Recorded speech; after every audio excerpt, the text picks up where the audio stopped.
Announcement മുതൽക്ക് ഞാൻ അല്പം എക്സൈറ്റഡ് ആയിരുന്നൊരു ടൊവിനോ ഫിലിമായിരുന്നു നടികർ. പക്ഷേ ഇപ്പോൾ അത്ര എക്സൈറ്റ്മെൻ്റ് ഇല്ല. അതിനെക്കുറിച്ചിട്ട് പറയാം. So let's get started.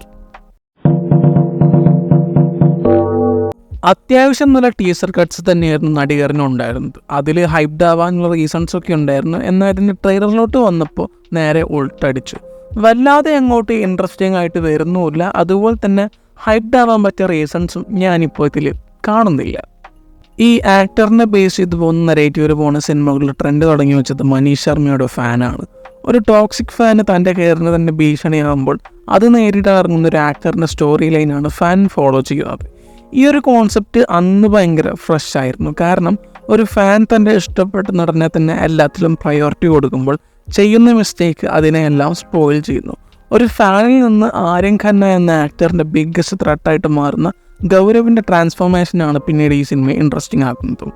Release ടൈമിൽ അത്ര അപ്രീസിയേഷൻ കിട്ടാത്ത സിനിമയാണെങ്കിലും പിന്നീട് ഡിസ്കസ് ചെയ്യപ്പെടുന്ന സിനിമ തന്നെയാണ് ഫാൻ ഒരു സീരിയസ് മോഡ് ഓഫ് സ്റ്റോറി ടെല്ലിങ്ങിൽ പോയിരുന്ന സിനിമയാണെങ്കിൽ അതിൻ്റെ ഒരു ലൈറ്റർ വേർഷനായിട്ട് വന്ന ഒരു സിനിമയായിരുന്നു ലാൽ ജൂനിയറിൻ്റെ തന്നെ ഡയറക്ഷനിൽ വന്ന ഡ്രൈവിംഗ് ലൈസൻസ്.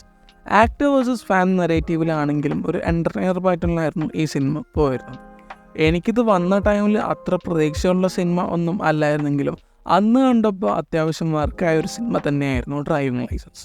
സൈജു കുറുപ്പിൻ്റെ അൾട്ടിമേറ്റ് പുച്ഛം, മിയയുടെ ഹ്യൂമർ രീതിയിൽ വന്ന ക്യാരക്ടർ ആൻഡ് എൻ്റെ പേഴ്സണൽ ഫേവറേറ്റ് സുരേഷ് കൃഷ്ണയുടെ മെഗാസ്റ്റാർ ഭദ്രൻ, ഇങ്ങനത്തെ കുറച്ച് ഫാക്ടേഴ്സും ഈ സിനിമയിൽ നന്നായിരുന്നു. ഇതേ ആക്ടർ ലൈനിൽ പോകുന്ന മറ്റൊരു സിനിമയാണ് അനിരുദ്ധ് അയ്യറിൻ്റെ ഡയറക്ഷനിൽ വന്ന ആൻ ആക്ഷൻ ഹീറോ. പക്ഷേ ഈ സിനിമ ഈ actor versus fan concept follow ചെയ്ത സിനിമയല്ല. ഇൻഡസ്ട്രിയിലെ ബിസിയസ്റ്റ് ആക്ഷൻ സ്റ്റാറായ മാനവ് സ്വന്തമായൊരു എത്തിക്സ് ഫോളോ ചെയ്യുന്നത് കാരണം ചില കാര്യങ്ങളോട് നോ പറയാൻ അയാൾക്കൊരു മടിയുമില്ല. മേൽപ്പറഞ്ഞ സിനിമകളിൽ നിന്ന് നല്ല ഡിഫറൻ്റ് ആയിരുന്നൊരു സിനിമയായിരുന്നു ഇത്.